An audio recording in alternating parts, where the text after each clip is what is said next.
मुश्तज़नी part 4। मुश्तज़नी क्या है और इसके ज़िद नस्ल पर असरात जानिए। ज़िद नस्ल का छोटा रह जाना। अस्सलाम वालेकुम नाज़रीन, उम्मीद करती हूँ आप सब खैरियत से होंगे। आज मैं जिस टॉपिक पे बात करूंगी वो है मुश्तज़नी, इसके ज़िद नस्ल पर असरात और ज़िद नस्ल का छोटा रह जाना। नाज़रीन, आज की हमारी वीडियो ऐसे अफराद के मुतालिक है जो मुश्तज़नी में मशगूल रहकर अपनी ज़िंदगी को तबाह कर चुके हैं।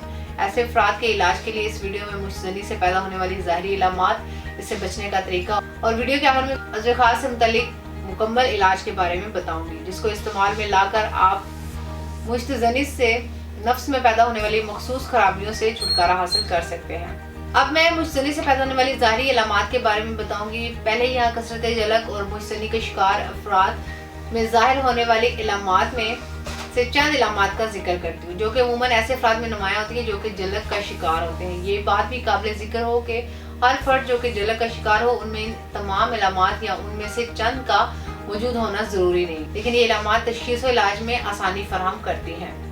नंबर 1, ज़िद नस्ल पतला, ज़कील और कमज़ोर हो जाता है। इसमें इंतशार की अहलियत कमज़ोर पड़ जाती है। नंबर 2, मरीज़ का जड़ से कमज़ोर नज़र आता है, बारीक हो जाता है या बाज़ अफराद का जड़ की निस्बत दरमियान से ज़्यादा मोटा हो जाता है।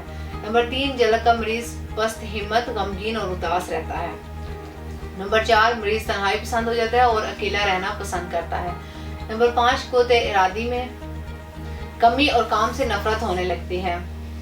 नंबर 6, मरीज़ को गुस्सा ज़्यादा आता है और चिड़चिड़ापन गालिब आ जाता है। नंबर 7, मरीज़ अमूमन सर दर्द और चक्कर आने के शिकायत करता है। नंबर 8, पेशाब की हालत बार बार होती है और कई बार पेशाब की जलन की शिकायत भी हो जाती है, अक्सर कतरे भी आते हैं। नंबर 9, मैदा कमज़ोर रहता है या मरीज़ को बदहज़मी की शिकायत रहती है।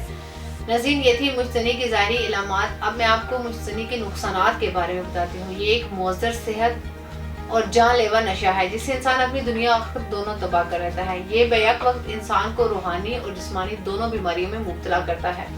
ना इंसान किसी जिस्मानी मेहनत और मशक्क़त के काबिल रहता है और ना ही इंसान की सोच किसी बामकसद राह पर गामज़न होती है। इंसान तन्हाई पसंद हो जाता है, कॉन्फिडेंस लेवल 0 हो जाता है, किसी काम में इंसान का दिल नहीं लगता, इंसान निकम्मा और सुस्त हो जाता है, गलत ख्वाब भी आने लगते हैं, हाफजा इंतहाई कमज़ोर हो जाता है, किसी भी काम में नामुकम्मल दिल साथ देता है और ना ही दिमाग और ना ही जिस्म।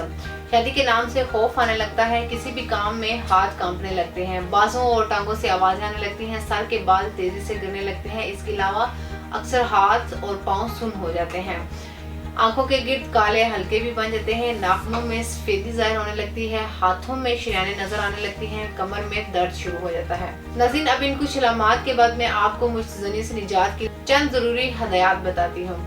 निगाहों की हिफाजत करनी चाहिए। जो ही कोई फाहिश मंजर देखें तो इससे नजरें हटा लें। ख्यालात को पाकीज़ा रखने की कोशिश की जाए और कोई फाहिश ख्याल आने पर अल्लाह का जिक्र और इसकी याद शुरू कर दें।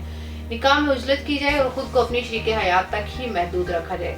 अगर निकाह के साथ ना हो या बीवी या शौहर तक रसाई मुमकिन ना हो तो कसरत से रोजे रखने चाहिए। ग़िज़ा को सादा रखा जाए ताकि सफरी जज्बात कम से कम पैदा हो। किसी गुनाह के सरजद होने के बाद मायूस ना हो बल्कि तौबा करके नए सिरे से मेहनत में लग जाए। नाज़रीन, ये थी मुश्तज़नी से मुतल्लिक़ कुछ ज़रूरी हदायत। अब मैं आपको बताती हूँ कि मुश्तज़नी से ज़िद नस्ल में जो खराबियाँ या मसाइल पैदा हो जाते हैं वो क्या है। ज़िद नस्ल का ढीलापन, ज़िद नस्ल का पतलापन, ज़िद खास का छोटापन, ज़िद खास की कज्जी कोताही, ज़िद नस्ल की बारीकी, नाहमवारी, ज़िद नस्ल का जड़ से कमज़ोर हो जाना। इसके अलावा ज़िद नस्ल के दरमियान में रिंग सा बन जाना, ज़िद नस्ल का मस्कुलर फ्रैक्चर या फिर ज़िद नस्ल का जड़ से कमज़ोर हो जाना वगैरह, ये तमाम खराबियाँ शामिल हैं। अब मैं नाज़रीन को मुश्तज़नी छोड़ने की कुछ ज़रूरी हदायत बताती हूँ। नमाज की पाबंदी करें, अपने जिस्म और ख्यालात को पाक और साफ रखें, बादी उसकी अशिया खाने से परहेज़ करें, फाश फिल्में और लिटरेचर से इज्तनाब करें। इसके अलावा वर्जिश को अपना मामूल बनाएं। ऐसे मरीज़ को चाहिए कि खाने में ताज़ा सब्जियाँ और फलों का इस्तेमाल करें, खट्टी बादी तमाम अशिया से परहेज़ करें। तमाम फल, अंडे की सफ़ेदी, मछली, बकरे का गोश्त मुश्तज़नी के शिकार अफराद के लिए बेहतरीन खुराक है। अब इसके इलाज के बारे में बताती हूँ।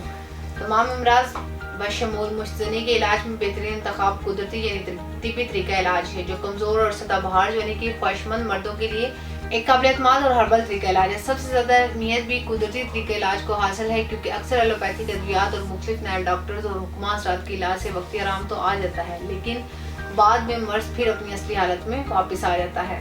اس کے علاوہ غیر معیاری ادویات کے استعمال سے لوگ مزید امراض کا شکار ہونے لگتے ہیں۔ یہی وجہ ہے کہ خواتین حضرات اپنے جنسی اور پیچیدہ و پوشیدہ امراض کے علاج اور زندگی کی لذتوں سے لطف اندوز ہونے کے لیے ہربل یعنی قدرتی طریقہ علاج پر ہی زیادہ بھروسہ کرتے ہیں۔ تحصیل دواخانہ کے ڈاکٹر حکمہ، سائنسدانوں، فارماسسٹ اور طبی ماہرین کی ٹیم نے مرض کے اثر اسباب کو مد نظر رکھتے ہوئے قدیم و جدید طبی تحقیق کے نچوڑ اور اپنے طویل طبی مشاہدات کی روشنی میں مختلف قدرتی جڑی بوٹیوں پر ریسرچ کے بعد مشت زنی کا محفوظ اور مؤثر طریقہ علاج اور ذہنی اور جسمانی طاقت کی بحالی کے لیے مکمل علاج دریافت کیا ہے۔ تحصیل دواخانے پر مشت زنی کا مکمل علاج تشخیص کے بعد کیا جاتا ہے۔ اسی وجہ سے ہمارے پاس مریض مطمئن ہو کر علاج کرواتے ہیں۔ مکمل طور پر قدرتی جڑی بوٹیوں اور قیمتی مرکبات پر مشتمل تحصیل دواخانے کا مشت زنی کے لیے علاج، جس کی خاص بات یہ ہے کہ یہ صرف چند دنوں میں ہی مشت زنی اور عضو خاص کی جملہ خرابیوں کا مکمل خاتمہ کر دیتا ہے۔ تحصیل دواخانہ کے ایک دفعہ کے علاج سے آپ کو دوبارہ یہ مسئلہ درپیش نہیں ہوگا۔ ہمارے پاس مشت زنی کے شکار سینکڑوں لوگ آتے ہیں، جن میں زیادہ تعداد ان نوجوانوں کی ہوتی ہے جو ہر طرح کے علاج کروا کر اور طرح طرح کے ادویات استعمال کر کے مایوس ہو چکے ہوتے ہیں۔ وہ لوگ مطمئن ہو کر ہم سے علاج کرواتے ہیں اور اللہ کا لاکھ لاکھ شکر، اور کوئی بھی مریض ہمارے سے مایوس نہیں لوٹا۔ میں تمام لوگوں کو بتانا چاہتی ہوں کہ قدرتی طریقہ علاج پر بھروسہ کریں، کیونکہ یہ وہ واحد علاج ہے جس کی کسی بھی قسم کے کوئی بھی سائیڈ ایفیکٹ نہیں ہے۔ اگر آپ بھی مشت زنی جیسے مرض میں مبتلا ہیں تو دیر نہ کریں، بلکہ آج ہی اپائنٹمنٹ لے کر تحصیل دواخانہ تشریف لائیں اور مکمل چیک اپ کروا کر میڈیسن لیں اور بنا کسی سائیڈ ایفیکٹ کے اس موذی مرض سے ہمیشہ کے لیے چھٹکارا حاصل کریں۔